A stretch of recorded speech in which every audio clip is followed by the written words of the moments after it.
People didn't want to hear about it.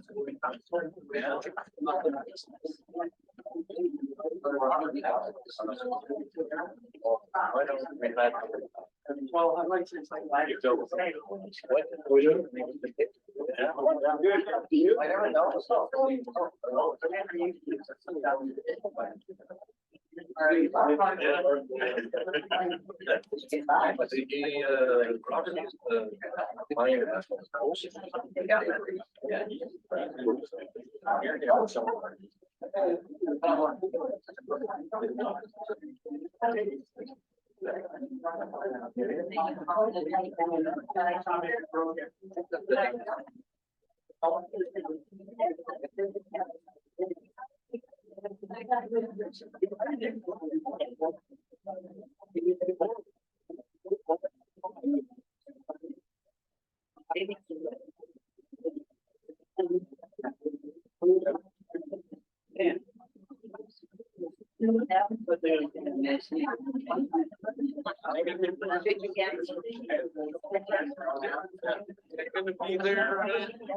Everybody about it, I guess.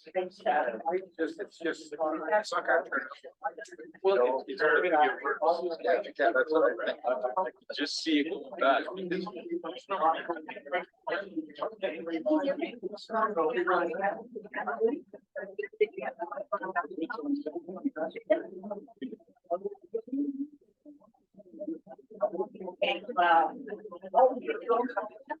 Right. It just started. I went here, set the index. We need to do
We're going.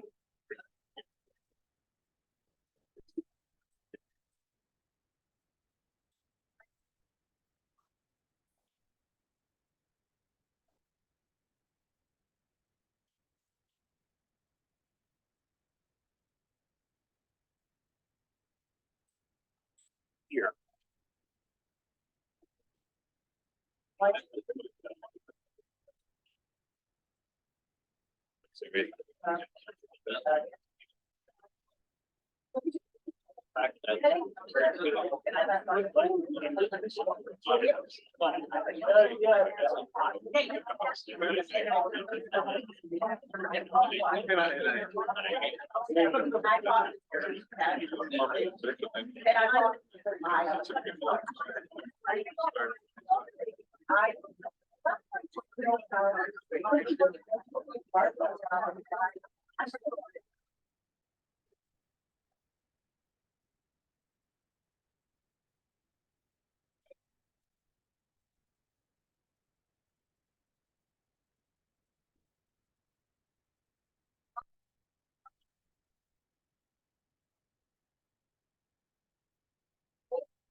I went out to the back right there.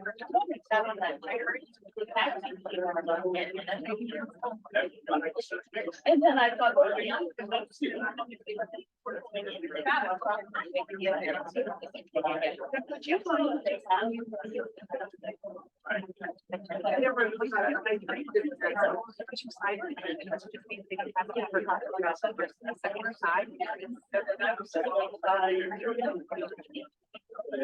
And I said, yeah.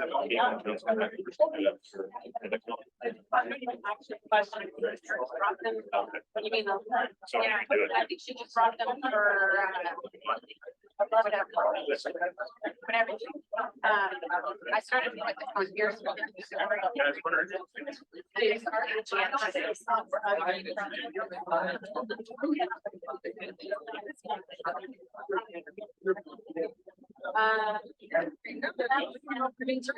Yeah. It's not on the agenda. I did. During the meeting end early. Chop chop. No, we have.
Oh, okay, yeah, that's it, yeah, yeah.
Just make it adjustments with how many cuts off.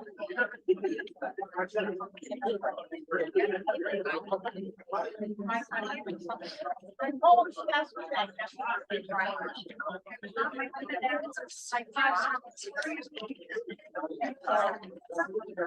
They sound like a beautiful.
Good evening, everyone.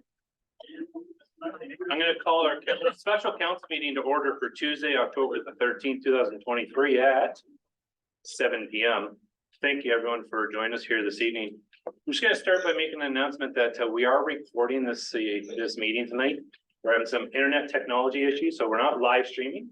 We hope and endeavor to upload this to our YouTube channel tomorrow. If there's a technical glitch, we'll let you know, but we are recording this for your purpose tonight. I'm going to start with our Penetang Machine land acknowledgement. Penetang Machine respectfully acknowledges that we are on the traditional and treaty territory of the Anishinaabe people and their ancestors, now known as the Williams Treaties First Nations territory. This includes Chippewa Tri-Council comprised of Bosley First Nation, Rama First Nation, and the Georgina Island First Nation, Alderville, Curve Lake, Hiawatha, and Mississaugas of Scugog Island First Nations. Also once home of the Huron-Wendat, and more recently, the historic settlement of the Métis. Penetang Machine is now home to many Indigenous peoples. Penetang Machine is proud of its Indigenous name. More importantly, that for thousands of years it has been and will continue to be an important homeland and gathering place for Indigenous people.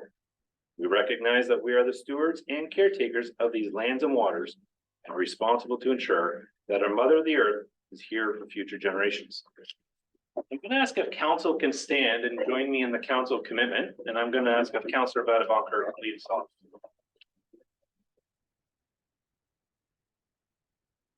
Thank you, Mayor Austin. I'm going to use my referee voice. Don't have a microphone here. We are grateful for the many gifts which have been bestowed on Penetanguishene and its citizens, including the gifts of freedom, opportunity, and peace that we enjoy. May we be worthy custodians of all that has been entrusted to us. We ask that all in attendance and those that could not be here assist us in promoting good government. Our decisions as council be enlightened, and may we all be strengthened in our awareness of our duties and responsibilities. May we be granted the wisdom, knowledge, will, and understanding to preserve the good fortune of the town for the benefit of all and to make good laws and wise decisions. Thank you all for attending. Thank you, Councillor Badabonker. Councillor Duroche. Nous sommes reconnaissants des nombreuses grâces accordées à Penetanguishene et à ses citoyens dont la liberté, les possibilités et la paix dont nous jouissons. Que nous soyons des intendants dignes de tout ce qui nous a été confié. Nous demandons que toutes les personnes présentes et celles qui n'ont pas pu se présenter nous aident à promouvoir une bonne gouvernance. Que nos décisions à titre de membres du Conseil soient éclairées et que nous soyons tous renforcés à prendre conscience de nos devoirs et responsabilités. Que l'on nous accorde la sagesse, les connaissances, la volonté et la compréhension qui nous permettront de préserver la bonne fortune de la ville au bénéfice de tous, ainsi que de faire de bonnes lois et de prendre de sages décisions. Merci de votre présence. Thank you, Council. We're going to move to the approval of the agenda. At the back on the table, there's agendas copy that everyone's welcome to have. We also have some larger pieces that we can pass around. There was one taped at the door. I just want to make a note that your copy of the agenda may be missing a few items. I'll go through the agenda just so that everyone's aware of what we're here for tonight. And then I'll look for council for an adoption. So at our approval of the agenda, we have a declaration of pecuniary interest, we have presentations. The copy you have probably has one presentation, a delegation from Michelle Vaillancourt, David Trotman, Ed Sanama, and Irene Lau. Your copy is probably cut off there. Underneath there, we have a second delegation from Melissa, and we have a third delegation from presentation from Shared Tower, Cheyenne Zieler. After that, we're going to move into question period from the media and public. And after that, we're looking for an adjournment. So there is a large copy floating around, but if you have the smaller one missing a few, that's what we're looking for. So I'm going to look for council. I have a motion that the agenda of the special council meeting for October the 17th, 2023 be approved as presented. A mover, Councilor Baru. Seconder, Councilor Waters. Further discussion? Seeing none, we'll call for the vote. All in favor? And opposed? That is carried. I just want to set the stage a little bit for tonight. So we know there's a lot of public interest about tonight's meeting. Tonight's to have respectful dialogue. We'd like it to be coordinated. So we ask that once we've given you the floor, it'll be your opportunity to speak. We don't want anybody heckling and shouting and yelling. Wait till it's your turn, please. Those that are doing presentations, it's a maximum of 10 minutes. I will be timing it. So at your 10 minutes, you'll be asked to stop. At the end of the presentations, there'll be an opportunity for everyone here to ask questions. You'll be more than welcome to come. We're going to max you at 2 minutes. And with that being said, we're going to move on to this evening's night. I just want to make one more announcement. We know there's a lot of public interest. That's why we held this here tonight. We wanted to make sure there was enough room for everyone to be here. Bear with us with some technology issues. We're going to do this old school. It's going to work just doing good traditional dialogue. But I want to thank our CEO, Jeff, you want to wave, our clerk, Stacy, our director of planning, Andrea, and Sarah is in charge of our communication. Without them, this wouldn't have happened tonight. So they did a lot of shifting and adjusting to make this happen. Tonight, our staff is not here for cross-examination. You're not here to be a lawyer and cross-examine our staff. So I'd ask that we keep it respectful and keep it to questions about what's here tonight, okay? Number 4 on our agenda is a declaration of pecuniary interest. Do any members of council have a declaration of pecuniary interest tonight? Seeing none, We're gonna move on to number 5, presentations. My first one is a delegation from Michelle Vanacore, David Trotman, Ed Sanama, and Irene Lau. I'm gonna invite you to the podium. The podium has a microphone, which you're welcome to use, so everyone can hear you tonight. And again, we are recording this evening's presentations. So I'll invite you to the podium.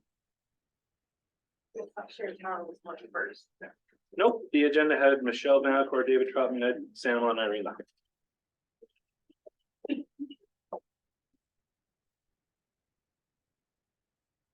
I would like to thank the Honorable Doug Wilson and the entire town council for arranging this meeting. My name is Michelle, and I'm a resident of Penn Commission.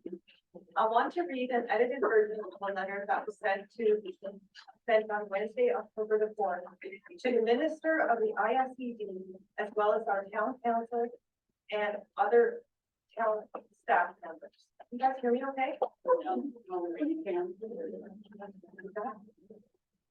Did I start over? We would like to bring to your urgent attention the concerns of the residents of Pennsylvania regarding the shared tower telecommunications tower proposal.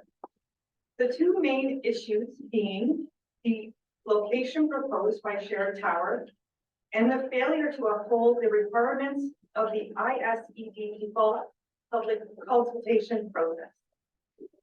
Shared Tower wants to install a brand new tower in an area that has much historical importance to the community of Pennsylvania, without properly or meaningfully having engaged in the local public on this matter, nor taking into consideration the adverse impact this location would have on the value of our beloved church, St. Anne's Church.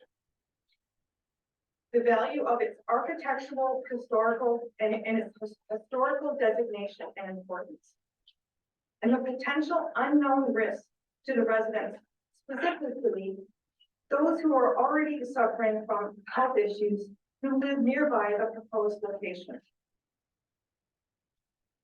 The proposed location of the tower is situated directly behind St. Anne's Church at 20 Robert Street West. The church and its property are designated under the Town of Pennsylvania's bylaw number 1981-66, pursuant to the Ontario Heritage Act, as being of architectural and historical value and interest. It was built in 1886 and was proposed by the Reverend D.T. Burrow to honor Canadian martyrs. The church overlooks both the town and Georgian Bay and is one of the greatest landmarks which distinguishes Pennsylvania from other harbor towns. The proposed tower is to be a 30-meter monopole. The monopole tower design has been selected as the most efficient tower type to support equipment for future co-location. Any future demand for enhanced services or infrastructure could allow such a tower, if permitted, to be made taller and larger. This proposed tower will bluntly protrude above and behind the church. It will visually bisect the two existing church spires on either side of the facade. By installing a telecommunications tower of any kind behind this historical and magnificent church, it will destroy its regal character and will also adversely impact the significant cultural and historical value and aesthetics of our area. Not just for the church, but also the views to and from Pennsylvania, the view from Georgian Bay Harbor, and almost every other sightline in our area. Had it not been for a handful of conscientious residents who went out of their way to bring awareness to the local public, via canvassing, we knocked on a lot of doors. We were petitioning and even organized a public meeting where approximately 120 people attended. The town would have remained completely unaware and in the dark about this issue. There was no invitation to the public or discussion on this matter, neither from Share Tower nor from Town Council. The Share Tower ad in the Midland Mirror made no mention of a public meeting. And the deadline for public commentary was August 24th, 2023. An online petition was started through change.org. And at this time of reading this letter, over 856 people have signed the petition in opposition to the proposal. Also, approximately 310 signatures have been collected through canvassing, and that brings to a total 1,166 signatures and rising. There are questions whether the co-location or alternative locations were considered. For example, on top of the existing Pyatt Street water tower, which is located close to the municipal public works yard, this site has height and visibility across Penetanguishene. Why were these locations rejected? Many residents shared concerns about health and safety implications, particularly for children, the elderly, and people of low income who are already struggling with illness and financial difficulty in this area. Specifically, residents who live within the 3-time tower height radius, who were never officially notified by mail and never given the opportunity to understand or participate in the ISED public notification process. There were also concerns about the potential negative impact of this installation on property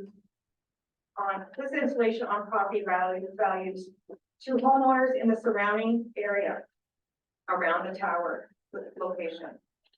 Most of these important apprehensions from the local residents were considered irrelevant by Share Tower standards and ignored.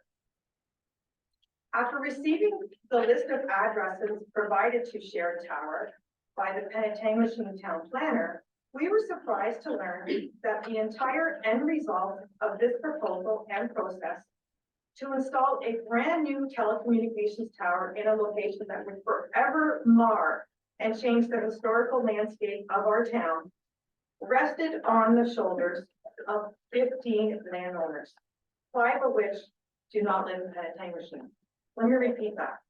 Share Tower notified 15 landowners about this new construction telecommunication tower.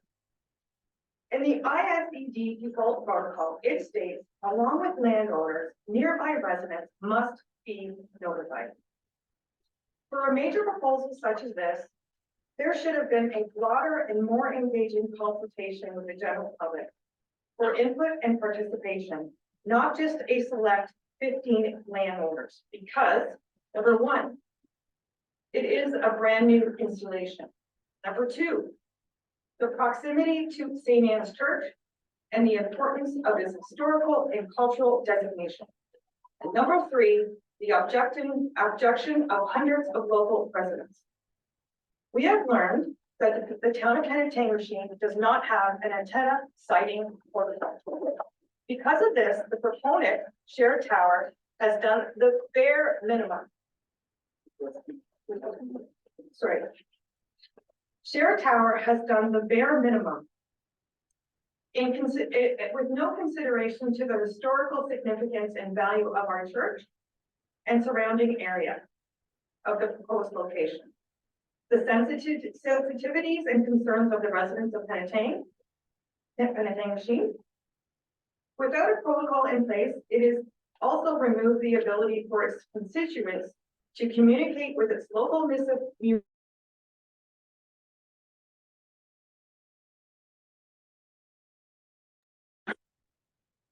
We sincerely thank you for taking the time to look into this urgent matter, and we hope that there is something that can be done to change the possible, permanent, and undesirable outcome of this Share Tower proposal.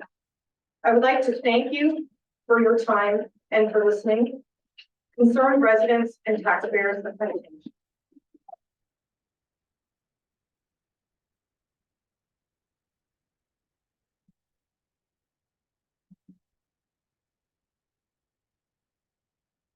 Thank you, Michelle. We move on to our second delegation. We have a delegation from Melissa.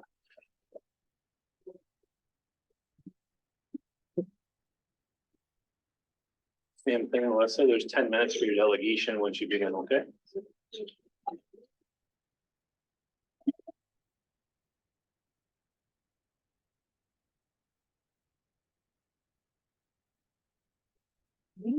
okay. Council, or when you can speak. Person here.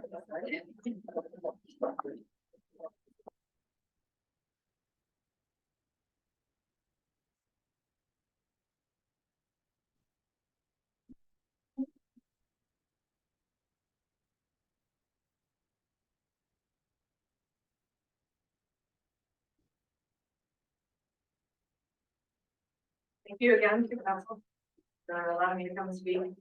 I'm here to share my story, some of my knowledge about wireless technology, and ask the council to vote non-concurrence on for the tower behind St. Anne's Church. Up until 2012, I worked as an airline pilot here in Canada. During my career, I was able to travel all over the world, flying to Europe and India, as well as North America and South America. I had a wonderful life. And I was doing exactly what I always wanted to do since I was my person.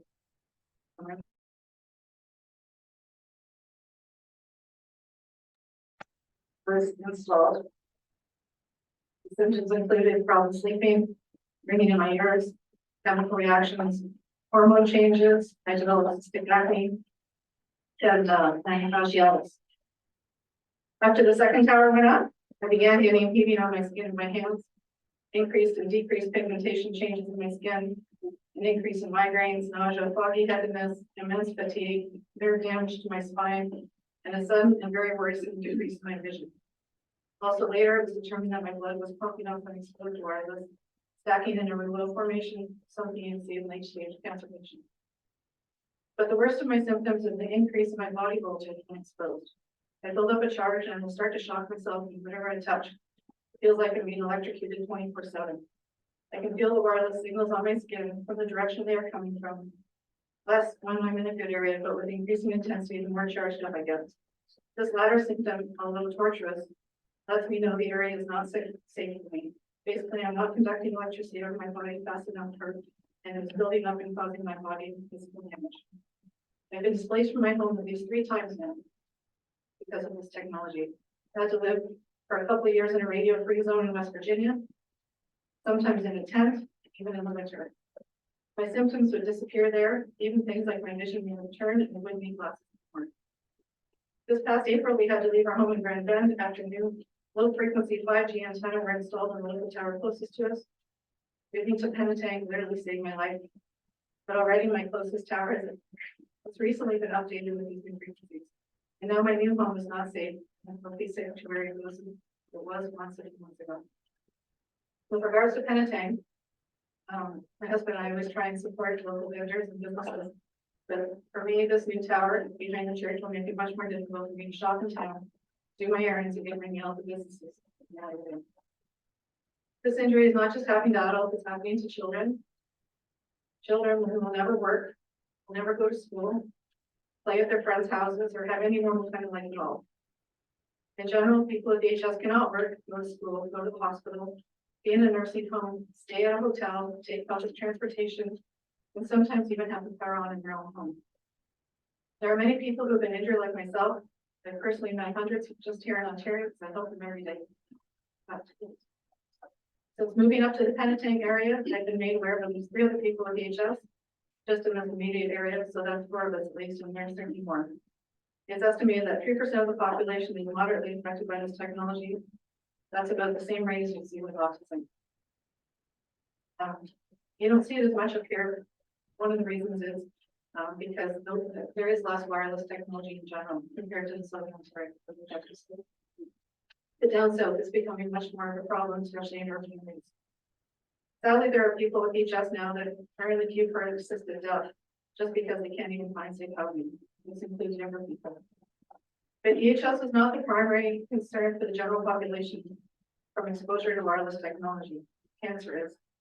The next part of my presentation will show some points council may want to consider before adding further infrastructure to the municipality.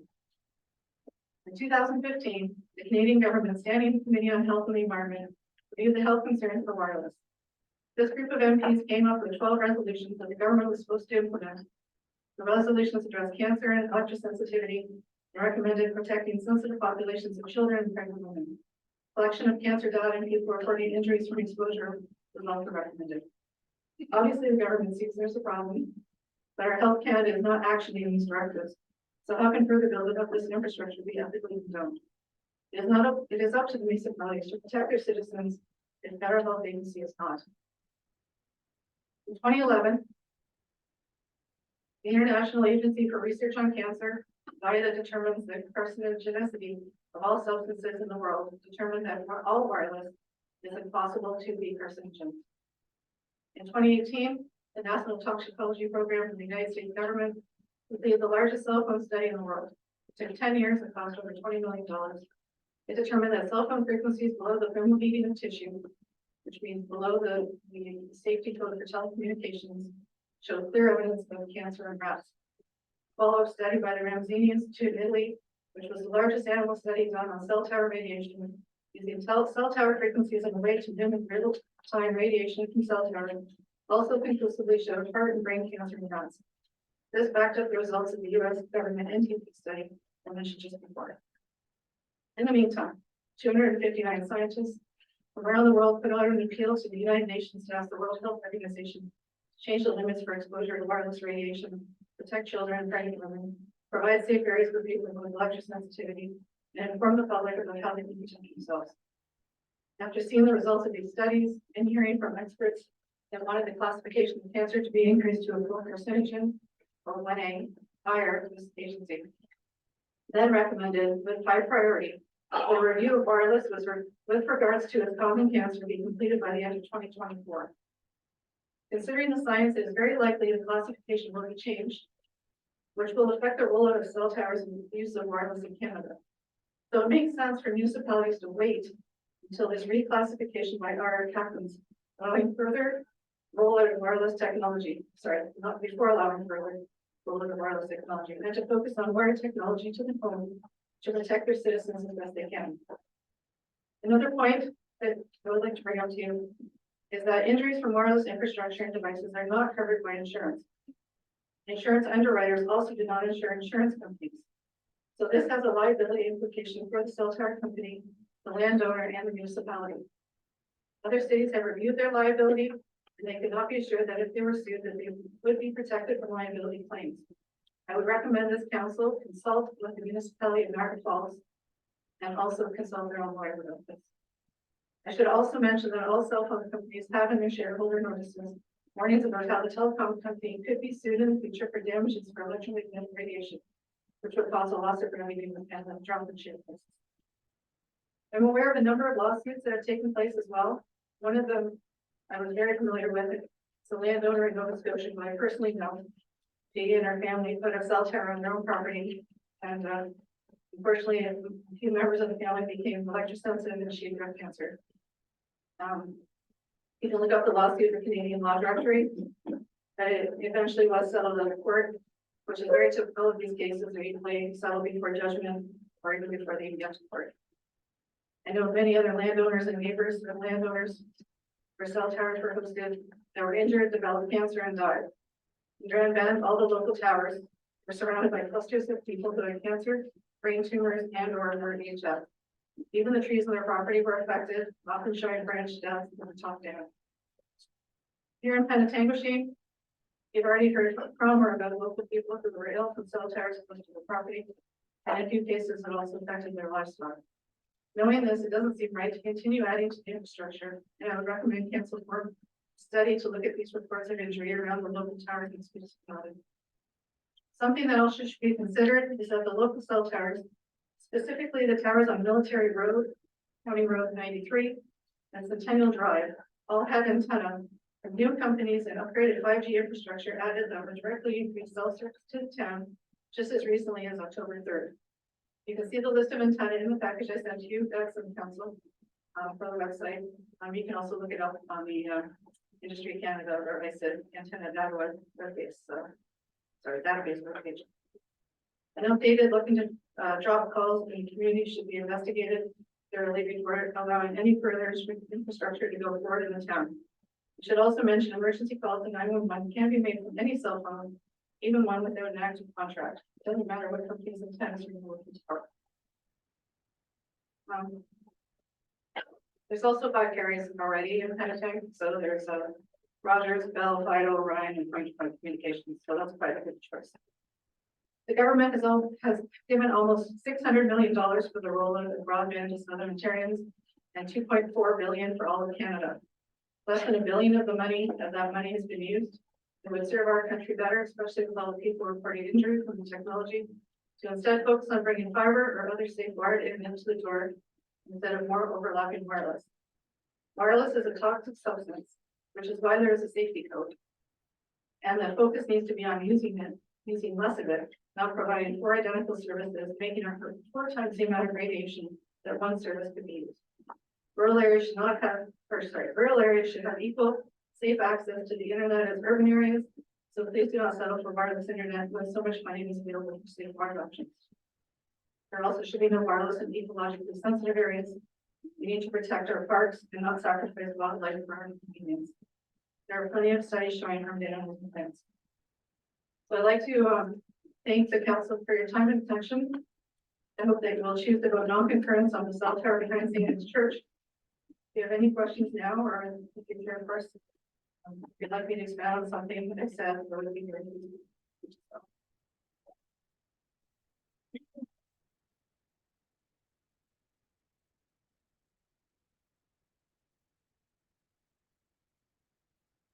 Thank you, Melissa.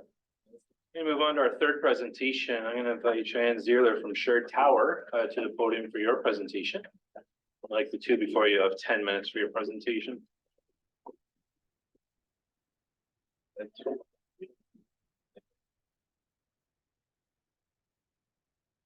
PowerPoint, is that correct? Yes. So when you need to switch sides, just let me know, okay? You hear me all right here? Thank you.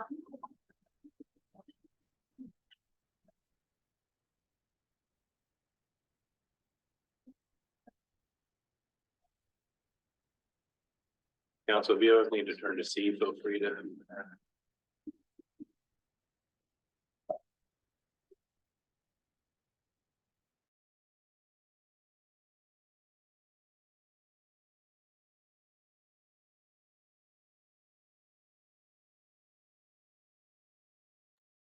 (25-meter) height as well.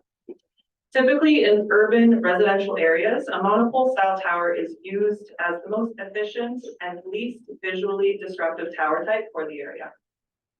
As you can see from these renderings, there are then further options to aid with the visual components, such as shrouding the tower on the left-hand side or installing flush-mounted equipment on the right.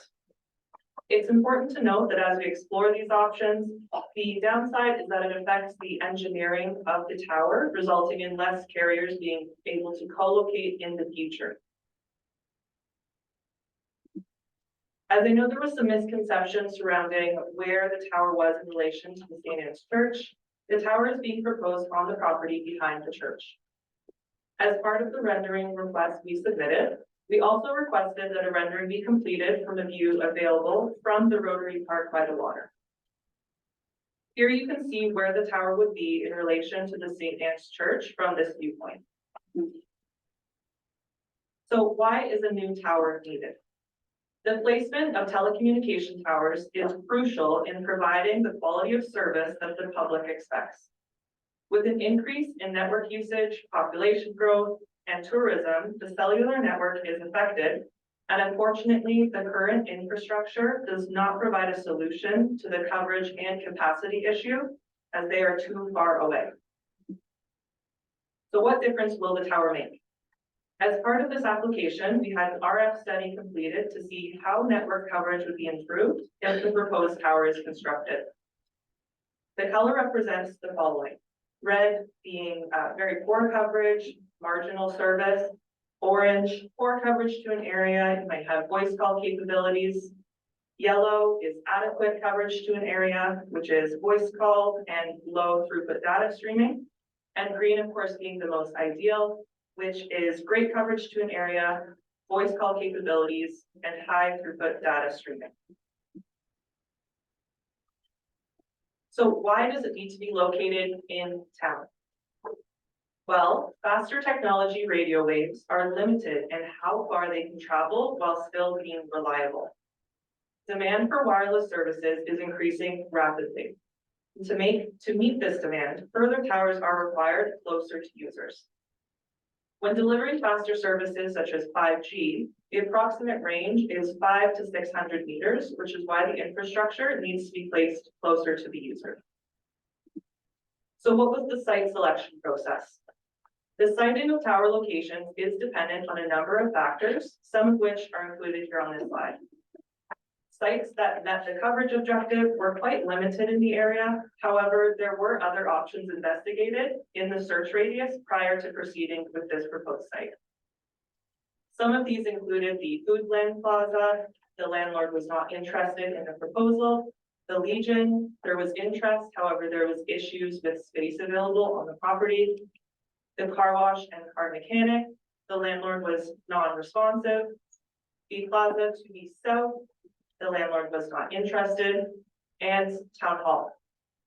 So after our first consultation with the town on June 8th, Shared Tower investigated rebuilding the existing tower on the property. However, due to the existing underground infrastructure, we were not able to proceed with that option. Telecommunication towers being located in residential and community areas is not a new concept. And in fact, it is quite common with the advancement of cellular services like 5G. Here are a few installations that Shared Tower has completed in residential areas. These towers are safe. They have all been reviewed and granted ISED licenses after passing well within Safety Code 6 limits. Here are a few municipal projects that Shared Tower has completed in populated community areas. These projects consisted of multiple installations along Sauble Beach and Port Stanley Beach to aid with the capacity and coverage issues. Again, these towers are safe. They have all been reviewed and granted ISED licenses after passing well within the Safety Code 6 limits. So what is Safety Code 6? ISED has adopted Health Canada's Safety Code 6 guidelines to ensure that these structures are regulated and safe.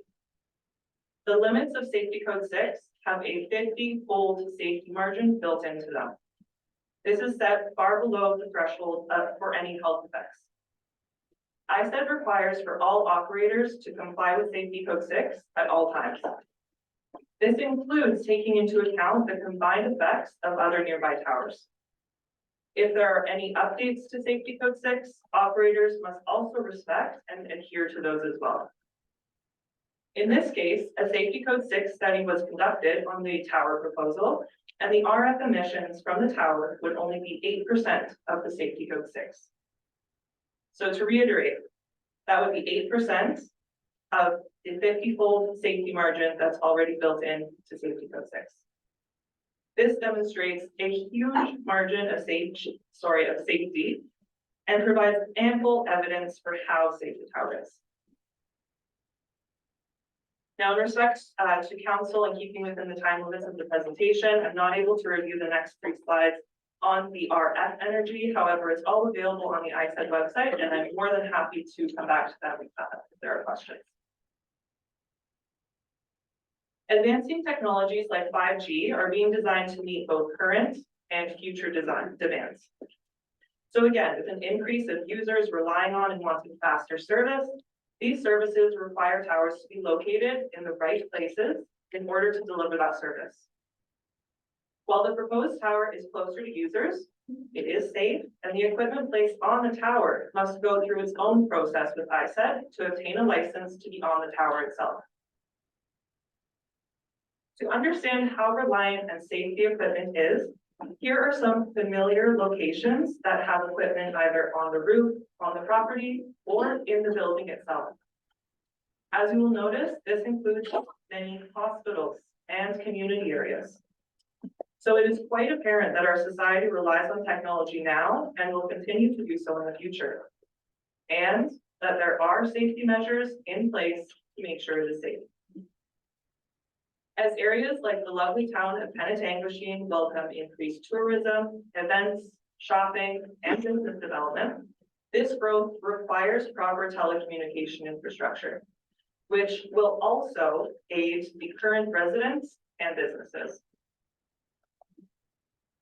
These towers are built with extensive lightning protection. There is a lightning rod engineered at the top of the tower that is connected through the structure to a ground ring that is buried to dissipate the lightning strike. This is a standard component of the telecommunication infrastructure's design. Prior to any tower being constructed, an application needs to be submitted to Navigation and Transport Canada as they determine if any painting or lighting is required on the tower. Our application to them was submitted on July 25th. However, we typically see a turnaround time of about 3 to 4 months in terms of a response on submission. Once that direction is received, Shared Tower can provide that to the town to inform them of their decision. However, typically, we do not see lighting being required on this height of the tower. Lastly, who regulates and approves antenna systems? In Canada, all telecommunication towers are federally regulated. The Land Use Authority, in this case, the town of Penetanguishene, is not the approving authority.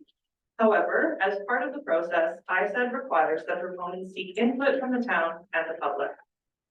In terms of the ISAD protocol, I can confirm that an information package was mailed out by registered mail to the mailing addresses provided by the town, allowing for the required 30-day commenting period. I can confirm that a newspaper ad was placed in the August 3rd circulation of the Midland Mirror. I can also confirm that all comments deemed relevant by ISAD have been addressed.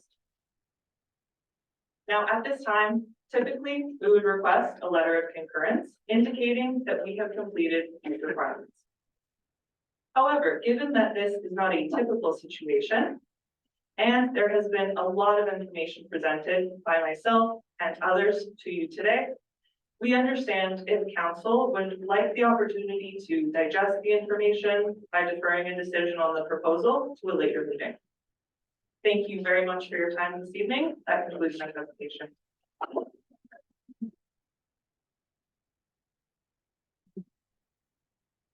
And thank you. I'm going to turn to council and see if council has any questions for Cheyenne. Okay. I'm going to turn now to members of the public. Your opportunity to make statements and questions. I'm gonna ask Cheyenne if you can respond back to council to abbreviate kind of some of these questions and what the response was. I don't want to get into a debate tonight, but I want to give people the opportunity to voice their comment and concern if that's fair to you. Okay. So what I'd like to do is we'll be orderly and the like. We'll keep it to 2 minutes, again, succinct. If you want to make your way to the podium, you're welcome to. Again, 2 minutes max. Comment, statement. Feel free to make your way. So I got a couple of hands here, I got one in the back. We'll just orderly line up behind the microphone and we'll go. What I'll get you to do is just state your name and your address for the record and you good, sir. Mayor Ross.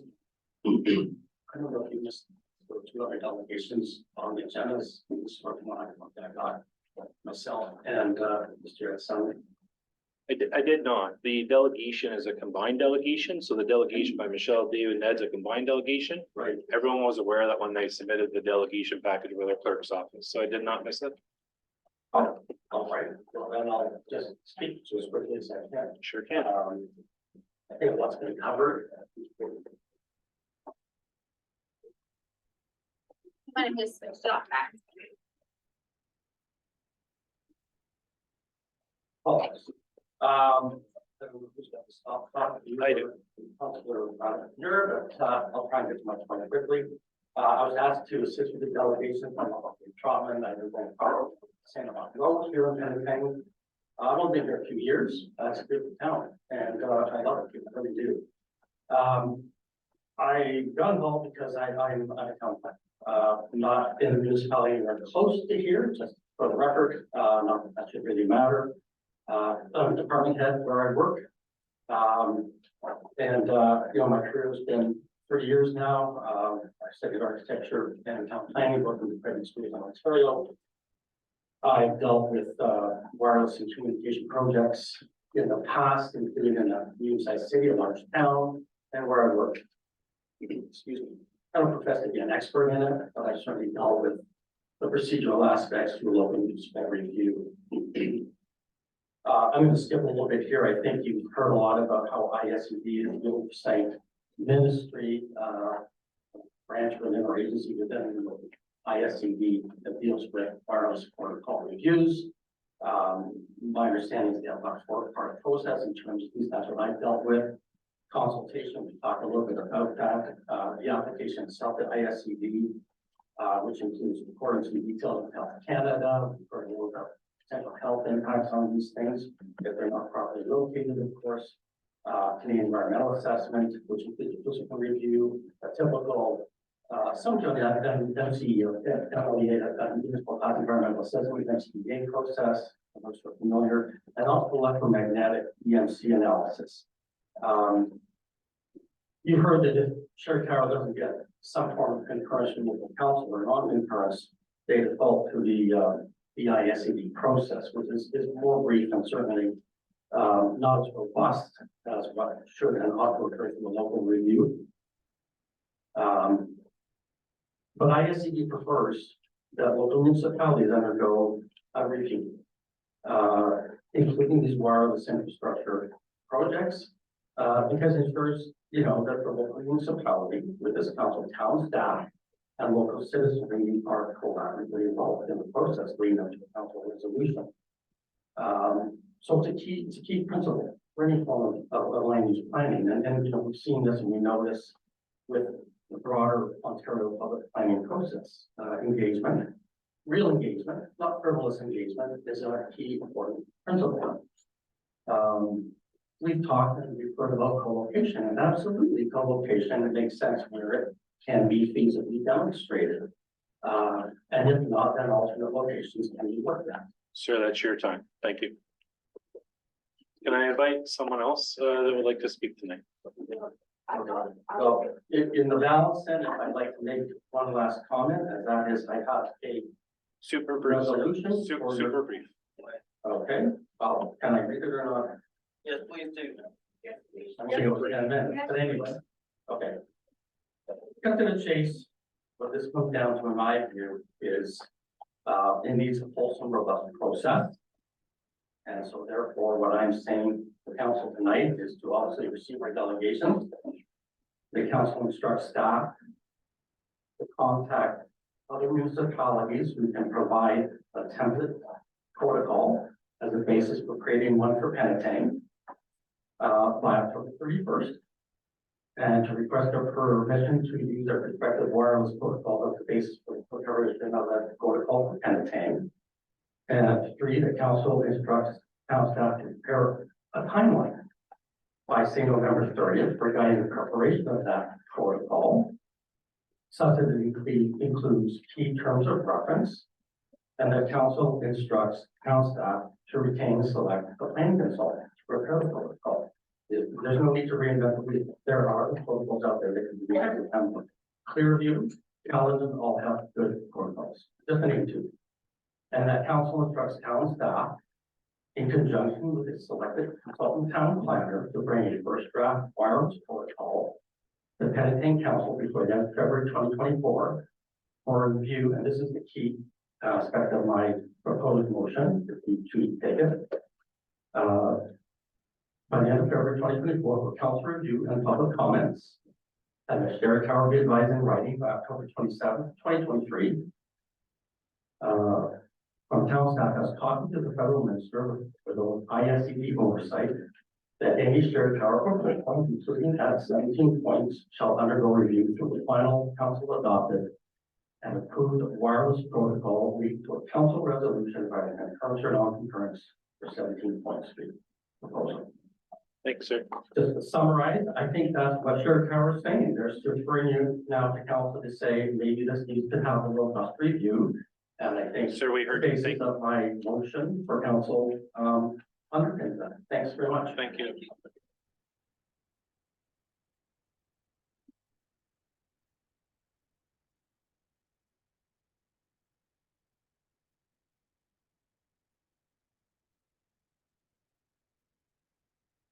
Again, with fairness, we acknowledge at the beginning, so it's 2 minutes, please. So we'll keep our comments brief and succinct.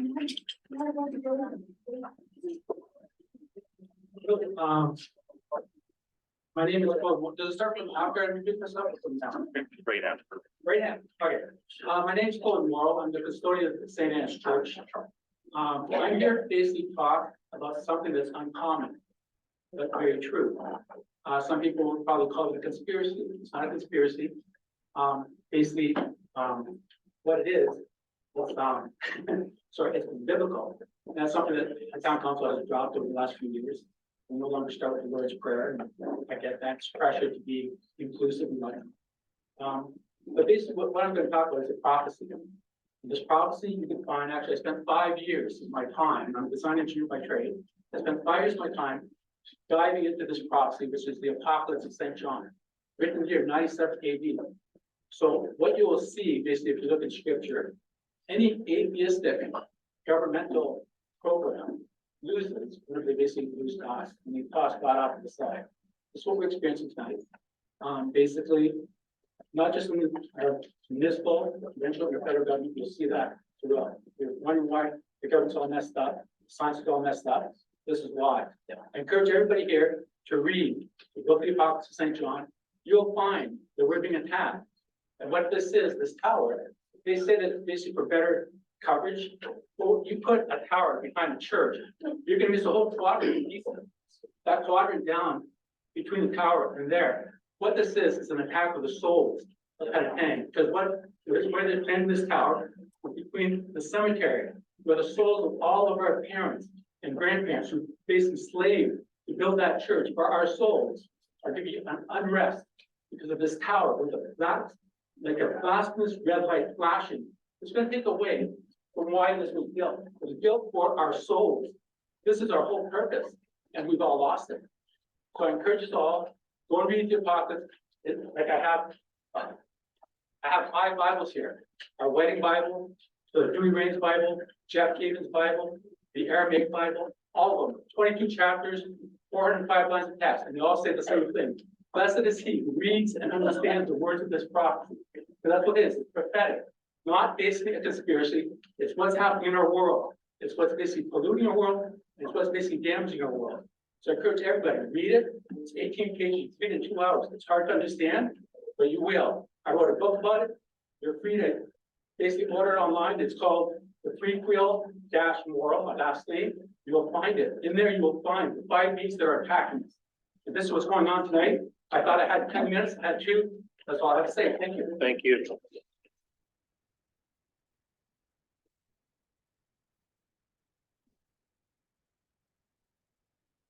So I understand I have 2 minutes. Am I allowed to ask her questions individually before you start my 2 minutes? We're not into 2A debate this evening, so you can make an open statement. I asked her at the beginning that we'll get a supplementary vote. It'll base what I'm going to say, if I'm allowed to ask her a few questions before I start. You can ask questions, but there's no 2A debate tonight. Okay, are you open to answering a couple of questions? Your 2 minutes has begun. Okay, so section 7. Okay, so not only will citizens face the risk of shortened lifespan accompanied with the possibility of long-term debilitating health problems, the production of 5G tower violates section 7 of the charter, jeopardizing our life, liberty, and security. Residents of Penetanguishene have the right to be informed about the repercussions of the tower, and our livelihood is diminished due to the consequences of 5G data on the body, which I will further elaborate. I'm just going to go down the list. If you want to speak to me later, I can give you oodles of information to prove my point. There's women and elderly people that are exposed to it 24 hours a day if they're at home, 8 hours a day if they're at home. all of us that leave to go to work, we may not be exposed to farmers, construction workers. They're not exposed to 5G nonstop, 24 hours a day. There's 3 schools, elementary. Children's brains are very, they're more susceptible because their skulls are not developed. They cannot fight off the 5G like we can as adults. I'm not concerned. I'm 50. I've had a good life. But when it comes to the children, there's 3 schools, very close. The people that live very close to there were not told when they were buying their homes, not only a few years ago, they were getting a massive tower that's going to depreciate the price of their homes. We are all lower in income in this town, with all due respect. And those people don't know that their income, their only sole possession they own at this point in their lives might only be their homes, and they could depreciate by 50%. No one is going to want to go move and buy any of those homes. And if any of those people only have their homes to sell because they lose their jobs, now they have a home they can't sell, and they're going to have to walk away from them. I can tell you a number of times where people have had to walk away from the residence when they are positioned beside towers. There's a tower in LaFontaine near a gravel pit. It is not near homes. They were respectful, or somebody said, yeah, I'll take it. It's in a gravel pit. Who cares? You've asked a few people and they've said no. If given the opportunity, I would have canvassed from here to Titler for all of Penistone asking for it. She said she put it in the newspaper. That's been discontinued for how long? Are any of you guys getting newspapers? Well, I'm just saying, a flyer, maybe? Right. Well, I'm just saying, a newspaper circulating. How many of you are going online to read the newspaper? I don't. It stopped coming to my house. I stopped reading it, period. That's true too. Okay, I know it. Thank you. I just want to reiterate what we mentioned.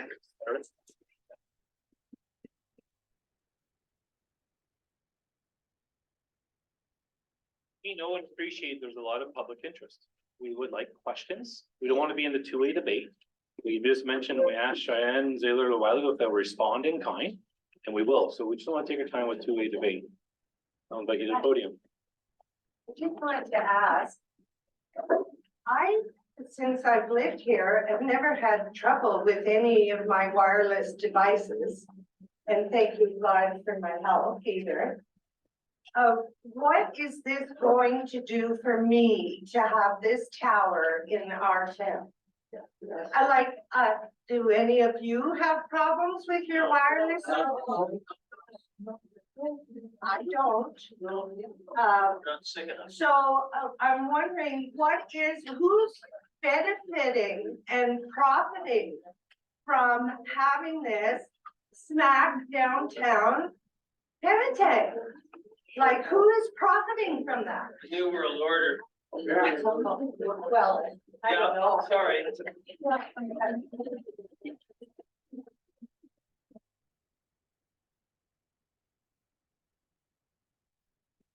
Well, thank you for having this dialogue here for my name is Matthew Whitley. I live on these lands and I work in healthcare. I work with practitioners every day. I've heard from many of them, these towers that you see on the screen before you, they're detrimental. These are non-biologically compatible frequencies. And there's a huge body of academia and healthcare that's screaming out against this. Okay?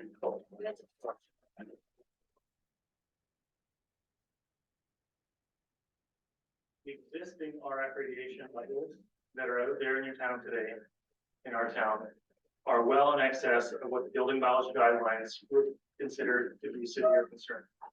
Okay, by magnitudes. Okay, and this is a laboratory verified meter. Okay, and just the testimonies what we've heard already today should be enough to have everybody in alarm. Okay, so any further action to vote for or to contract for this technology going up, I consider to be intent to cause harm.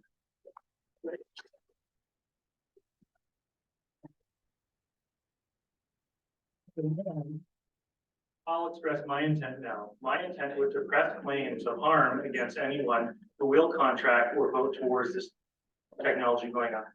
Okay, so if I were to experience harm with verifiable science that I can verify in a court of law, at a trial by jury if necessary, I would press those claims in the amount of at least $100,000 plus $1 per second the trespass continues. So, thank you. Wow.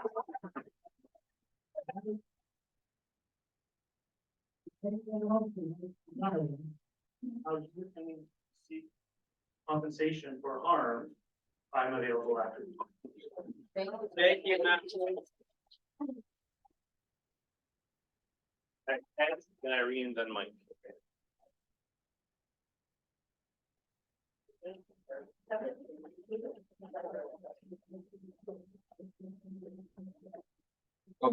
My name is Ed Sandbach. Since Shared Towers had the opportunity to show images as they spoke, we did not do that. Now, I'm not gonna speak a lot about this. I did put together to show different perspectives between the church and the tower. And I'd like the opportunity to show it. It's not a very long video, it's a slideshow basically. With the mayor's permission. It's 2 minutes and 48 seconds.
Cell tower lightning strikes. Cell towers have lightning arresters, but they will not stop all lightning strikes. Lightning can travel down the tower to ground surface up to 60 feet and can be fatal.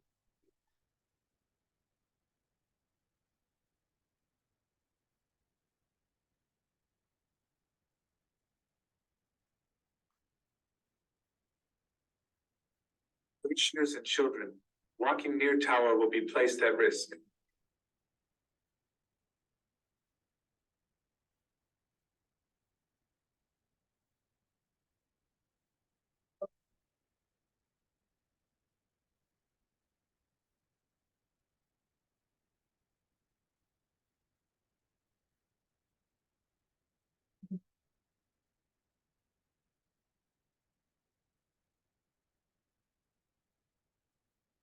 Irene, I believe you were next up.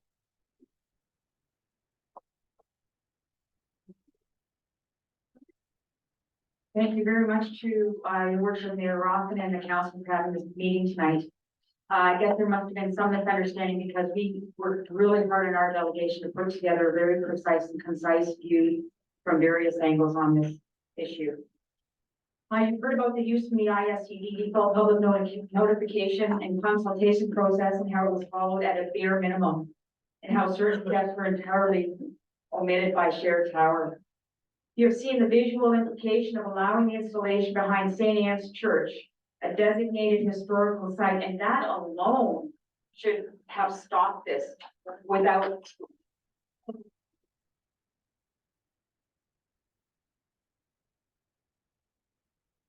Nice work from every angle, but also how there is potential for the tower to be added onto it in the future without anybody knowing anything about it and having to ask permission to do so. You've been informed of the importance of having a cell tower, a cell site protocol which again, as we all know now, Penetanguishene doesn't have one yet. And if we had one, again, we wouldn't even be here tonight.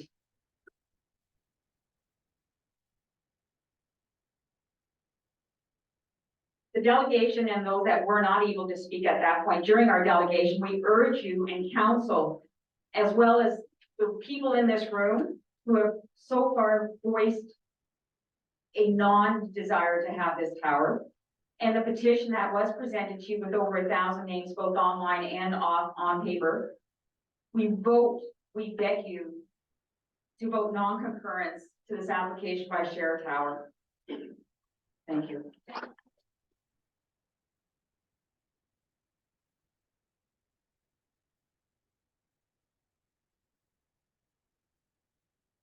My name is Mike DeHush. I'm looking around here and I don't see a priest here tonight saying anything about these upset about having a cell tower behind his church.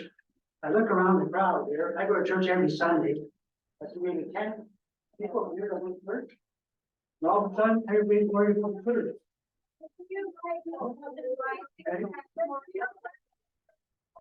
So we'll just keep respectful dialogue. We'll let the gentleman have his chance. And parishioners here, they didn't seem to be worried about it. You know, there's So nothing many. not to a debate. And I pay my taxes here, that's all. Can I get more than 2 minutes, Doug? Continue. Another problem I have is if these towers are so dangerous, every second commercial on TV is about these lawyers that say, we'll take on your problems. You don't pay us until you win. I've never seen a lawyer on TV saying that about a cell tower. You hear about asbestos, you hear about drugs, nothing about cell towers.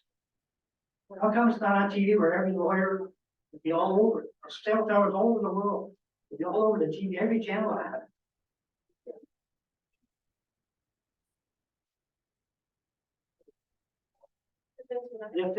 If that church closes, it won't be because of the cell tower behind it, it'll be because of the attendance. That church doesn't bring any more money now than it did 15 years ago, because the attendance is so down, everybody all of a sudden is all upset.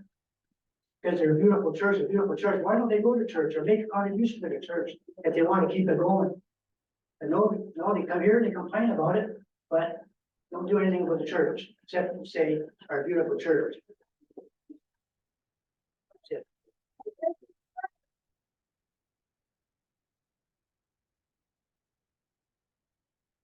Go ahead, sir.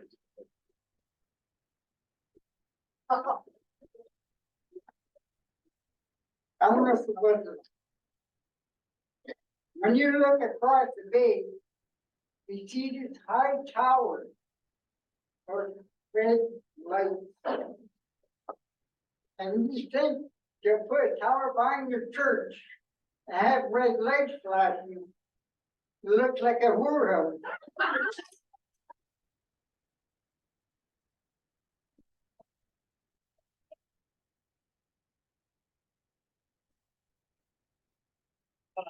You delegate us that, others go first, okay? Is there anyone else that would like, go ahead, sir. Dave?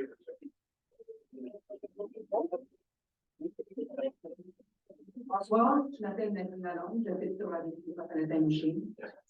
For the benefit of already here on the most understanding, I do have some questions. Mr. Taylor said that the product expects a certain quality. I would like to see the needs assessment showing the demand coming from the users of Penetanguishene machine. With that. For the 5G technology, I do think that we can do better with fiber optics. I would really like to see a study done on that from our and those things, how we can get this done wired and with less risk from the 5G that's cooking people. The advancements of the technology in general are going very quickly, much more quickly than our regulators can keep up. You can say that safety code 6, the last stuff I was reading online was 2015. That's a long time ago in technology advancement terms. And I think 5G radiates 24/7 and safety code 6 has a time for the limits on human exposure of 6 minutes. The people under that tower, including my granddaughter at school, are going to be under there for 6 hours. And some people live there all the time, especially the people in the elder home. So are there safer alternatives, and can we explore those rather than the 5G tower? The notice package mentions future capabilities that implies more RF radiation in the future. Do you plan to consult in order to obtain fully informed consent from the population involved each time that you add equipment to the tower and more capabilities? And have you considered creating a health baseline from a representative sample of people in that area in order to see how they're doing today and to follow those people who are willing to participate in this and health study to make sure they're doing okay in the long term, because 5G has not been studied in the long term. So have you considered that to take care of the health, mental, emotional, physical, and reproductive health of the people and follow that through? Also, would you consider that in the future? Also, should people be harmed, will the companies installing the technology put the cost on their balance sheet? We don't fully understand what the implications of harms will be in the long term, and therefore the precautionary principle should apply. On behalf of myself and all my relations, I do not consent and I vote for it. Thank you.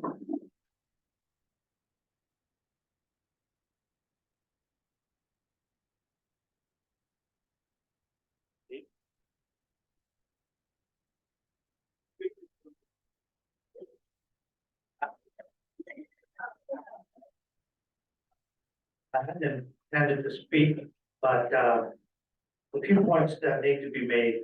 Of course, everybody knows I've written a lot about the town's history. I've done a book about the church. And, you know, Penetang Machine is nothing.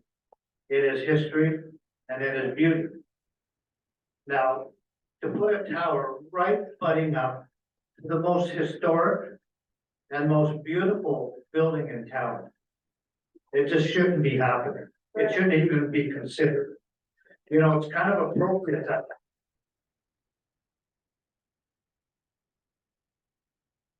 it's kind of appropriate for a council meeting because in France and the Vatican, the Congress of the United States, the Senate of France. So we're talking about, I agree with Mike. We don't support the church enough. It's the most historic building in town. And council and businessmen at the time thought this was going to be really good for the town.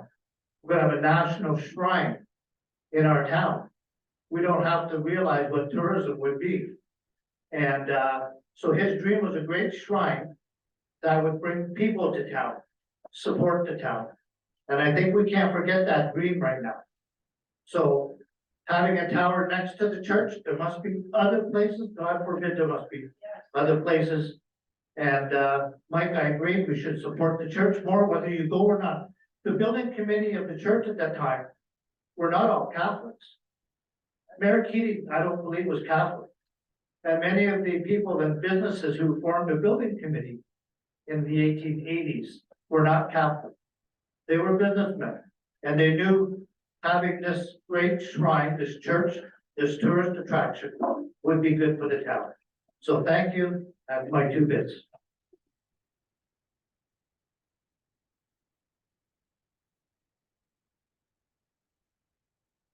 Another gentleman was just coming up by.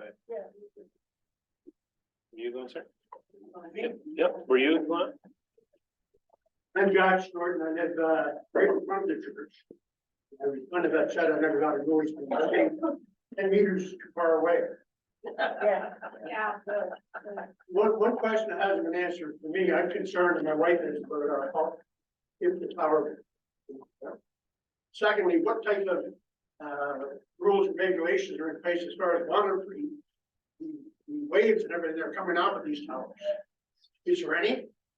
Well, how often is it, daily, weekly, monthly? I know in a swimming pool, a public swimming pool in town, you have to do pH and go checks twice a day. What are they for the towers? We don't know. Somebody let us know before any decision is made.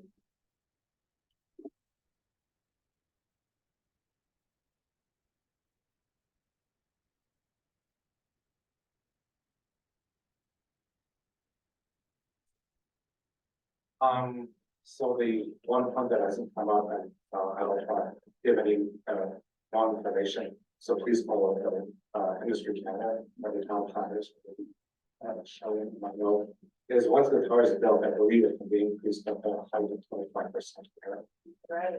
And, Be quiet. increase 25%.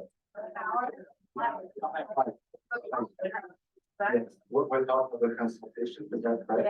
Yeah. Yes, and that's right. Yeah, and as well as at a certain point, we keep increasing at 25%, it's gonna become a little bit rickety. And then you can just do a rebuild again with no public consultation. Am I correct in that statement? I don't want to say anything that if a tower rebuild is required, there's no public consultation. So those are the 2 points that I think should be involved with you knowing complaints or not in terms. I think it's important. Thank you. Thank you.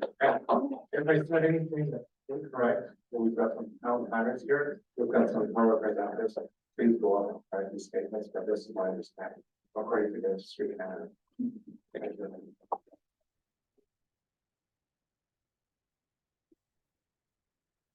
Sorry, Benita, just behind you. I'll be Sorry. Okay, my name's Benita Duquette and I live on Church Street. So when I looked at the map that Cheyenne had showed us there, it's actually not gonna reach us even still. So with all the health concerns that I've heard here tonight, what's the reason? Like, it's not even doing too much, it's doing more detriment, I'm hearing, than it would be good. Cause it's not even reaching up to church even. So I don't know why we would put all this money out or, you know, for the kids and the exposure when it doesn't even go that much further. Like the 2 maps were almost identical. And people already said they don't even have a problem right now with their internet. Like I have high speed, everything. I have Ignite and everything run. I don't even glitch at home. And I'm in the like outskirts of it, like from the map. So just a thought.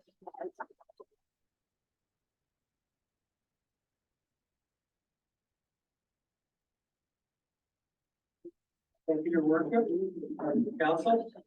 At our last meeting, what's your name? Rob Newberg. Thanks. I'm a member of the Knights of Columbus. I initially voted yes for this. Since that time, I have rescinded my vote. No.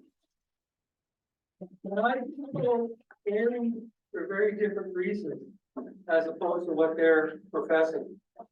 I've taught at Georgian College physics for over 15 years. Electromagnetic waves, a big part of the curriculum. A lot of people don't know they travel in straight lines at 100 feet. If it's 100 feet, it's generated at, it stays at 100 feet. Goes from the tower top to tower top. And that's not the reason I'm up here. The reason I'm up here, I'm very disappointed with Share Towers tonight. They've really said nothing. They've sat there and never rebutted. So I want you to know, Share Tower, that I will remain on Knights of Columbus Inc. for 5 years, just so that I'll vote no for the renewal of such a license. If that's okay, then I guarantee you, I will surround myself with like-vision people. Just so you know. So if you want to spend hundreds of thousands of dollars to do a tower, and it's only going to be for 5 years. You brought with you those are the engineers, but I haven't even heard from them tonight, which is really unfortunate. You read from a prepared script. Yeah. You didn't address any of the questions, any of the concerns, so quite frankly, I'm very disappointed with Sheriff College.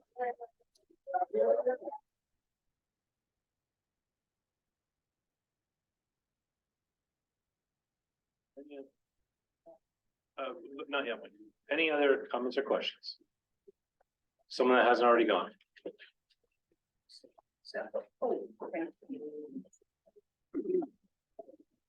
My name is Sam Fortemaris, and I own number 40.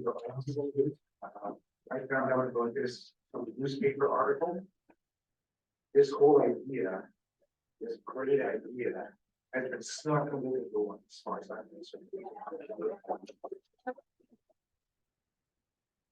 You've got a bad idea of putting this tower in. There's other places you can put it.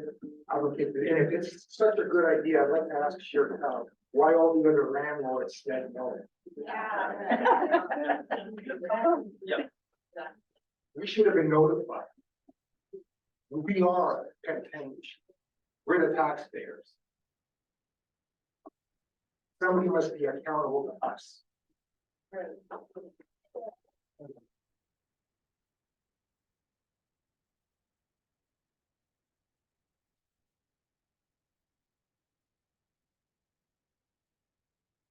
Hello, my name is Janine. I'm a Penn resident, and my concern with all of this is that if there's ever a problem before the company selling the cell phone tower in the town.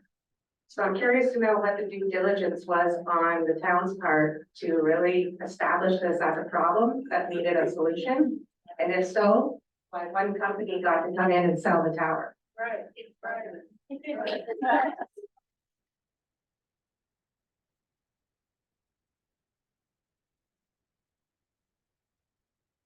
Sorry, As you were going along, you were giving people 2 minutes and then 3 minutes and then 4 minutes. thank you. With that. Has anyone else not had a chance to speak, like to go to the podium? There should be no timeline. Would anyone mind if I went back up to 2 more minutes? We have a bunch that want to go back. We're gonna see if anyone wants to go first. Thank you. Has anyone else not been to the podium, like to go to the podium? That hasn't been. Is anyone that hasn't been, sir?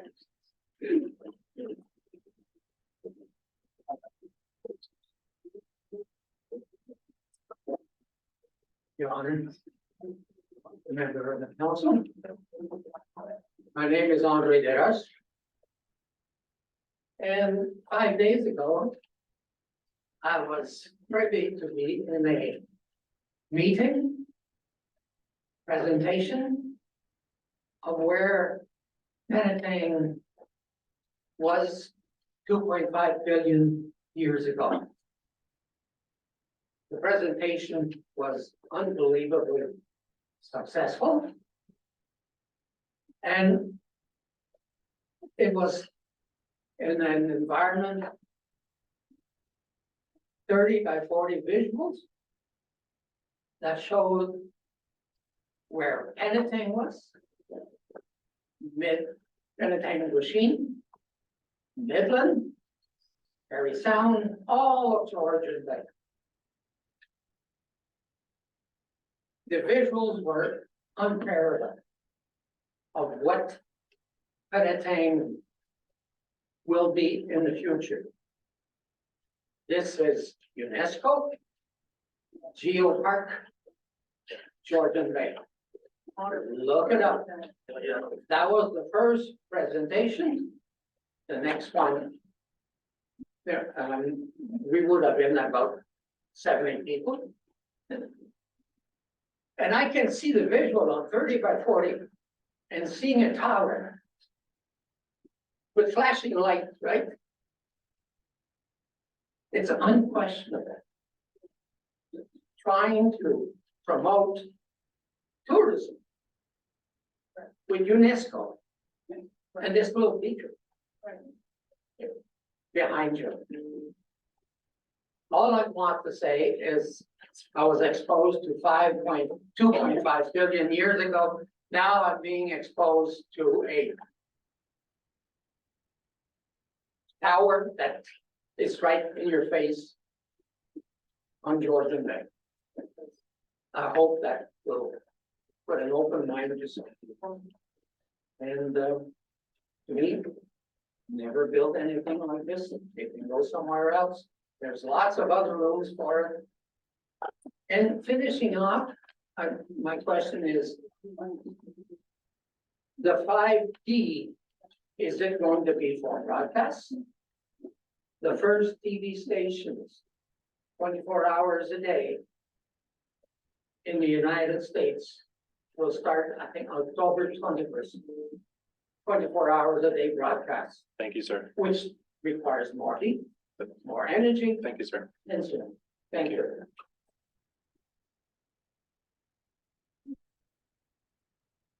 Any other members that didn't get a chance to address yet or part of a delegation?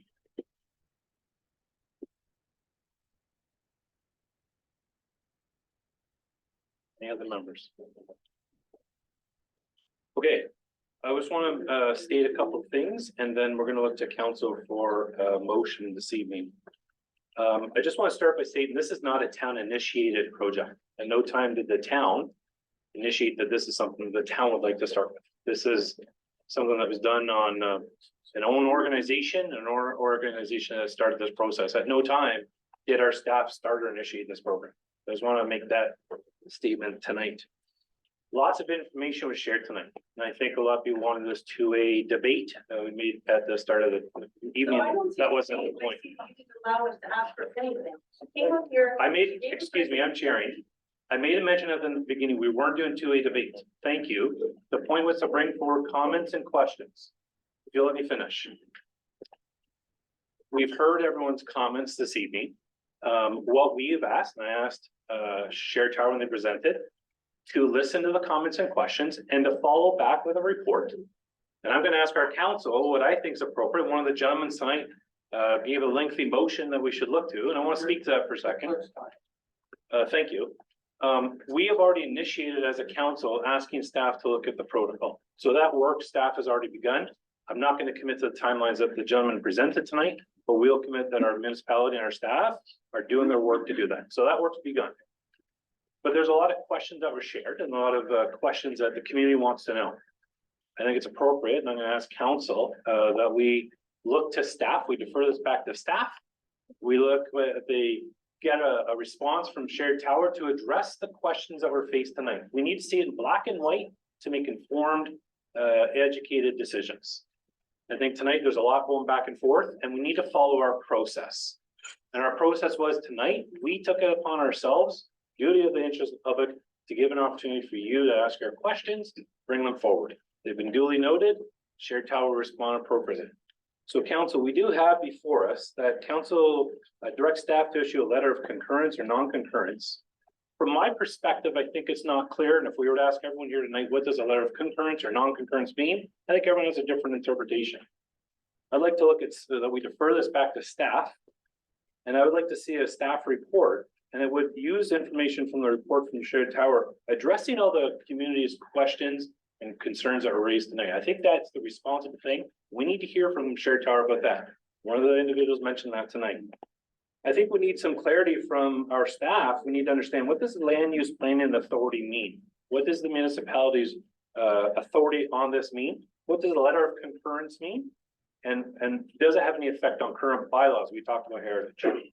So council, we've got our motion to issue a letter of concurrence or non-concurrence, or to defer what I was just mentioning. I'll ask to council for a mover, please, on whatever option. Deputy Mayor, what option? Option 3. For clarity, what is that? For the deferral to send it back to staff to use with all the new information and have a review. Okay, so I have a motion from the deputy mayor that we're going to defer back to staff. I'll look to the clerk. Was what I mentioned clear? Do you want me to restate, Madam Clerk? Absolutely. Okay, so I have a motion from the deputy mayor. I'm going to look for a second. It's second by Councillor Marchand. I'll look to Councillor. Are there further comments or questions on the motion before us? Councillor DeRush. I'm going to disagree with that motion. The information that we received prior to this meeting as a council was robust. It was clear. And we heard a lot of information here. And I feel that deferring to staff will not get me more information to bring clarity to this issue. I want to vote non-concurrence tonight. I am.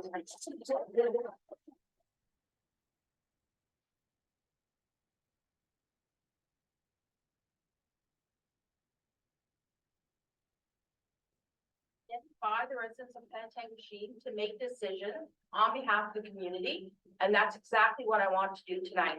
I do not want to delay this because I don't think any more clarity will come from staff reports or from any more communication.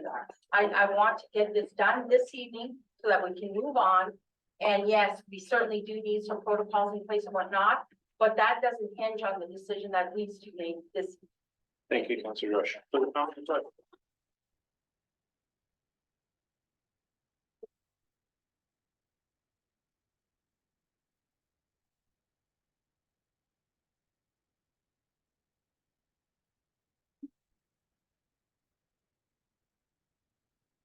Councilor Bunker. Thank you, your worship. I'm gonna support the motion. The reason being is that I worked on 3 of these cell towers in my professional role. And I heard some information tonight that I have not heard before. There have been 2 sides of the health effects provided this evening.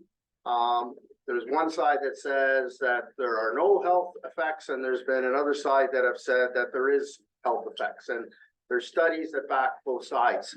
I'm particularly interested in that aspect. Like Councilor DeRoche, I was elected to represent the people here, but I don't feel that I have enough information at this particular time to make a decision of concurrence or non-concurrence. So I'm interested in learning a little bit more from what we can gather in terms of information from Share Tower and what our staff can provide. Thank you. Any other members, comments or questions on the motion before us? Seeing none, we have a motion. The motion is to defer, moved by the deputy mayor, second by Councilor Marchand. Seeing no further comments or questions, I'm going to call for the vote. All in favor? And opposed? That motion is carried. And now we're going to move to a question period from the media and public. Are there any questions from the media or public tonight?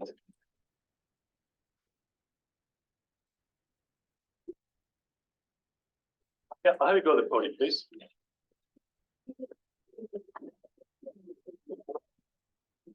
So basing your decision with the information you're going to get, are you going to use a third-party company, an unbiased company to help with the research in order to decipher? Because she has said they are going to go higher with the tower, which will mean there's going to be more and more. And if I may just also add, we don't have any universities or large hospitals or any other buildings other than the super jail, which I'm sure they don't need a lot of Wi-Fi out there. And a waypoint, which I'm pretty sure they don't need a ton out there either. So I don't think we need to be inundated with any more. That's what my other comment was. Are we gonna use a third, like, do you need funding? Is there companies that you need, like, help to pay for additional funding for research on this? Because I'm sure a lot of companies would probably be more than welcome to help out with that. Thank you for your question. I'm going to, we just give it a second. I'm going to turn to our CEO, Jeff Lees. Can I make a final comment, please? Sir, can you let me just address the question? Absolutely. Thank you so much. I'm going to turn to our CEO, Jeff Lees. Mr. Lees, could you just identify what would the public expect from this referral item to staff now? And who would you engage in that process? I can speak to that. If you'd like. Sir, if you don't mind, I'm going to let my CEO speak. Thank you, Worship. In terms of what the public can expect from tonight, staff will take back based on the direction that we've received from council in terms of a follow-up staff report.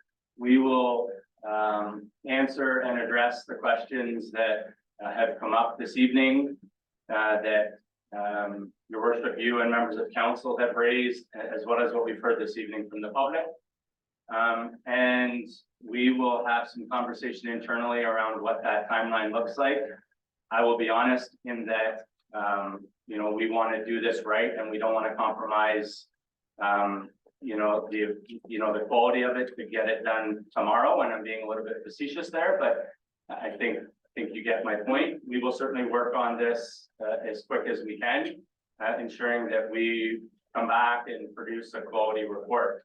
There will be a number of different parties that we engage to ensure that we address and answer the questions that have been raised tonight, which will of course include gathering additional information from Shared Tower. Your worship, I hope that addresses the question that you asked. Thank you. Mr. Lees, would you also be able to identify the process? How would we see that going through? I mean, through our committee structure, just so people understand how council would review this and look at this. What does that process look like? Sure, thank you, your worship. So through your worship, the process will be that a staff report will come back to committee of the whole. In 1 month. As I say 1 month, I mean, and I'm gonna use December as an example. That a staff report will come back to committee of the whole.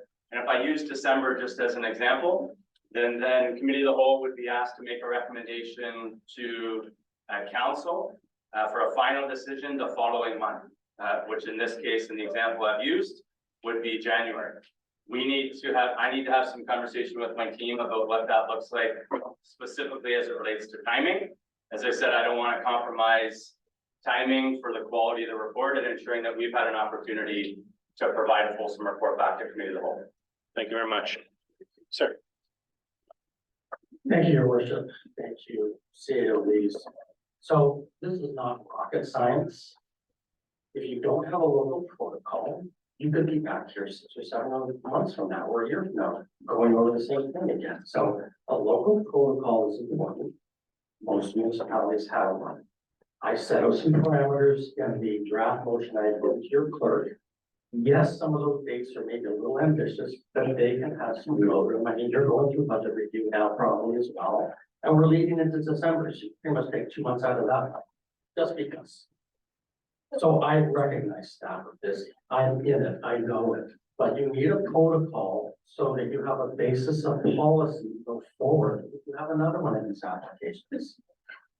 As for the protocol, what I did itemize in that motion was a term of reference. So what's the report going to say? You need to ensure that it meets all of the key items. Go to Caledon, go to Clearview, go to Caledon. It's a very good protocol.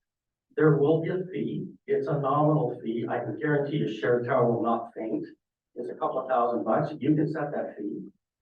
There will be a deposit component so that you can get peer review of electromagnetic engineering on that application. So that you can get to the bottom of, is there a health problem at that location, irrespective of what I think is a very lousy visual. Sir, is there a question? That sounds like a statement for staff. Is there? The question is, well, to your report, which you just picked and passed a motion, you need to ensure that are you going to speak to the motion that I've given you, item number 3 it is? In terms of reference, and then item 4. Really, that's what it comes down to. Because the report that comes back from you and your staff should be clear about the layout of that protocol and that it includes a deposit and fee for peer review from technical agencies and experts that you can retain on behalf of their deposit costs to get a fulsome review. Thank you, sir. Thank you. Thank you. With respect for our council, we'll direct our staff. Thank you, though. Any other questions? We can leave them to questions, please. Just a question for the council. Just want to know, you guys are going to check on this petition. How many people from Penetang signed that petition? How people from Midland, Tiny, Barrie, Orillia, Toronto? I just want to see if it's all Penetang. Look check. Thank you. And I got another question. Why would council stop a business in town here trying to make money, and what they're doing is all legal? That's a question I got. Thank you.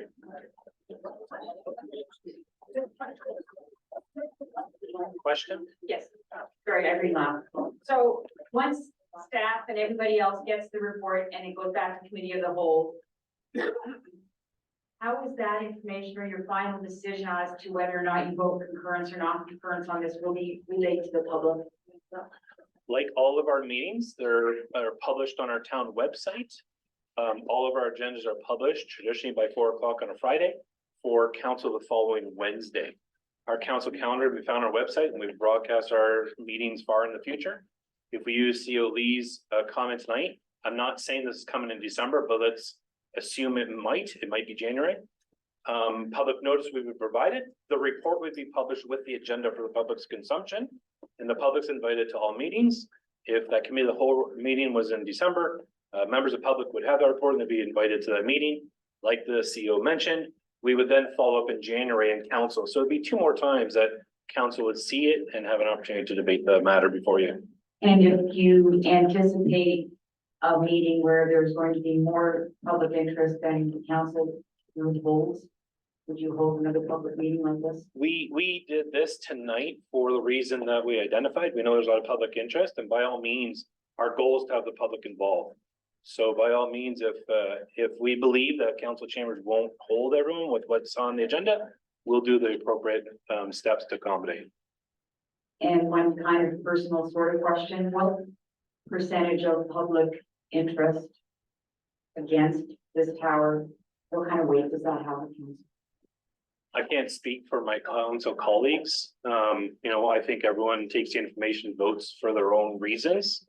So maybe after you can ask everyone individually, how they would weight that part of their decision-making process. I think my colleagues all mentioned tonight, they'll take the data and they'll make informed decisions from there.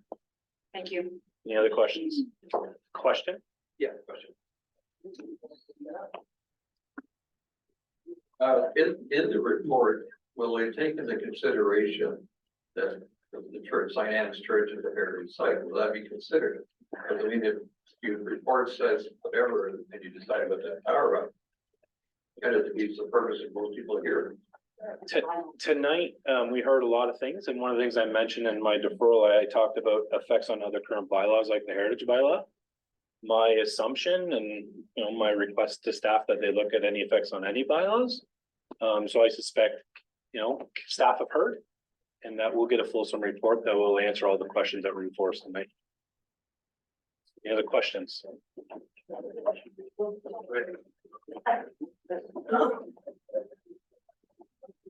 Thank you, Worship. I have one question, and I'd like to direct it right to Sharon Power. If you don't mind, sir, if you can direct it to council, that's the purpose of Direct it to council, through council to Sharon Power. Is it your intention to continue with this project? Yes or no? Simple yes or no? Thank you. Tonight's not a two-way debate. I'm just looking for, it's in the form of a question, but a yes or no answer. Appreciate it. Any other questions? To be fair, we were open about the comment of a two-way debate at the set. I don't want to go back on what Your worship, you just asked the questions, directed to council. and I asked council, through council to Sharon Tower, yes or no? Thank you. They'll follow up. I'm sure they'll put in the report. Any other questions? I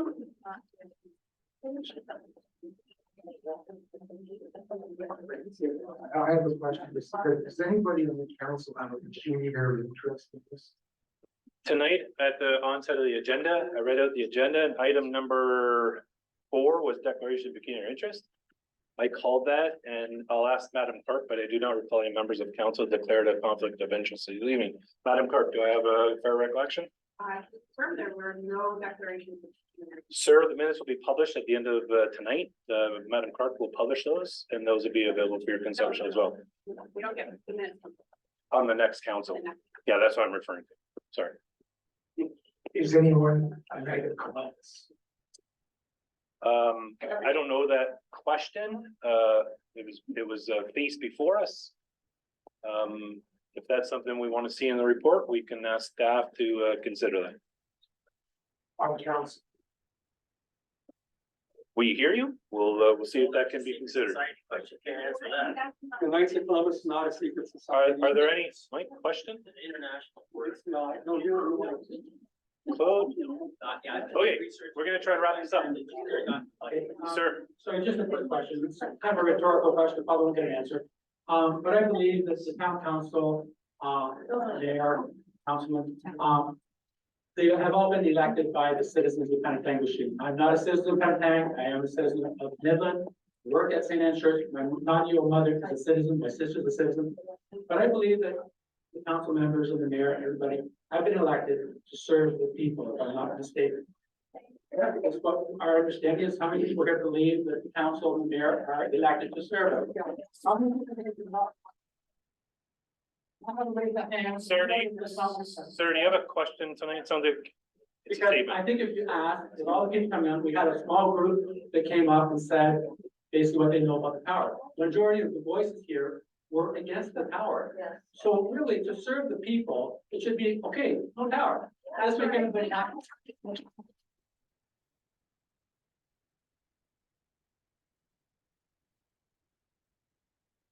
Hi everyone, Sylvia Encore. I live on Owen Street, directly across where this proposed tower is supposed to be built. So I was never informed formally. I found out on Facebook because of David tweet. And I found out on August the 15th about this proposed tower. I ended up speaking to a few real estate agents. And they told me that potentially my little townhouse will depreciate by 20%. What I want, my question is, when that happens, after, if you do let this tower be built, will my taxes go down? Depreciation of, so the tax base for the town is gonna go down for hundreds of homeowners. And you guys are prepared for that situation? Because I would expect my taxes to be dropped dramatically if the value of my house is gonna go down. Thank you for the question. Thank you.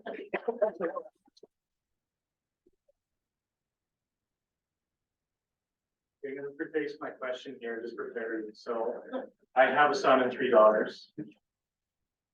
And I've seen the effect of these technologies across the world with my work in healthcare. And you'll notice a difference between my comments and every other comment today. There's many complaints about work today.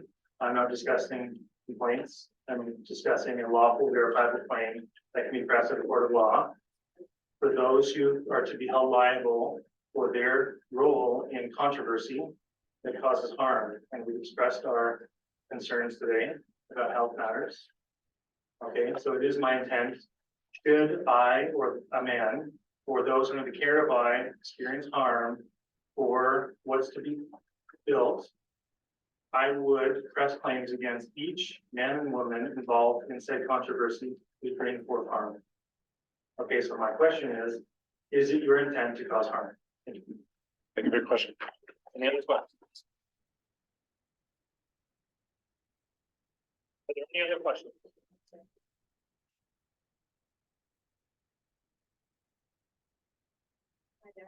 I'm a resident of Penetang, and a lot of you guys voted for it, because you are awesome. My question is, what due diligence are you all going to take? And I appreciate that you said that you will take into account people coming to speak. It's not that it's somebody here that should be considered. That other gentleman. Yeah, sorry, I forgot your name. What due diligence will you do with these people or others that have a background in this, that has understanding that you can look into? I'd like to point out the obvious, that we've got history of DEET, fluoride, formaldehyde, or not formaldehyde, asbestos, like this gentleman mentioned earlier, that we're all said to be safe. Yeah. If you're only going to take their word for it, remember their sales. These are not about the people, and we elected you guys to represent the people, and I hope you will take it very serious, the implications of the seriousness of this.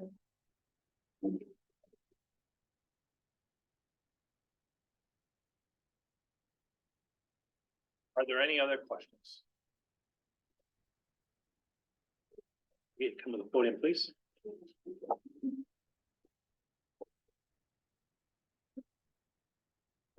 Mayor, council, my question is, why was this deferred when it's obvious that it's fairly unanimous that no one wants this? Right, yeah.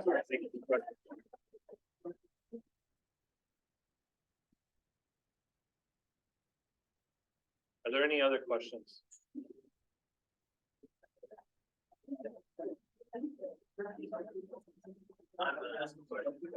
There's just someone before you. My name is Beatrice Sharma, and you know, we go to the hospital to get radiation. We don't need a shower. Because radiation can cause cancer. That's all I have to say. Hi, my name's Ian Tompkins, I'm from Port Nickel. I'm trying to educate myself on the workings of municipal government as quickly as possible, because I'm rather concerned about what I see going on.